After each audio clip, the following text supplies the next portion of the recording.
यावर्षी ना होळीचा जरा गोंधळ झालाय बरं का. म्हणजे होळी कधी पेटवायची याबद्दल सोशल मीडियावर भरपूर काय काय चालू आहे. कारण त्यात चंद्रग्रहण पण आलंय, ते धुलिवंदनला आहे खरं तर, होळीच्या दिवशी नाहीये. त्यात भद्राकाळ पण आहे, मग भद्राकाळात होळी पेटवायची का, असे अनेक प्रश्न. अगदी 50 सेकंदात उत्तर बघूया. शास्त्रानुसार ज्या दिवशी प्रदोष काळ म्हणजे सूर्यास्तानंतरचा काळ, तर ज्या दिवशी प्रदोष काळात पौर्णिमा असते ना, त्याच दिवशी होलिका दहन करणं उचित मानलं जातं.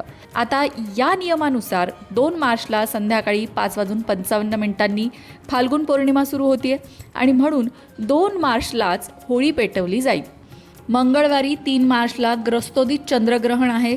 धर्मसिंधू या ग्रंथातील नियमानुसार जर दुसऱ्या दिवशी ग्रहण असेल तर त्या पूर्वीच्याच दिवशी होलिका दहन करणं श्रेयस्कर असतं. आणि या नियमानुसार सुद्धा 2 तारखेलाच होळी पेटवली जाईल. आता तिसरी शंका, भद्राकाळाचं काय? कारण 2 तारखेला सूर्यास्तानंतर भद्राकाळ आहे. असं असलं तरी सुद्धा होलिका दहन करता येतं. भद्राकाळात शास्त्रानुसार होळी पेटवता येते. त्यामुळे 2 मार्चलाच होलिका दहन करण्यात यावं असं पंचांगकर्त्यांनी सांगितलेलं आहे.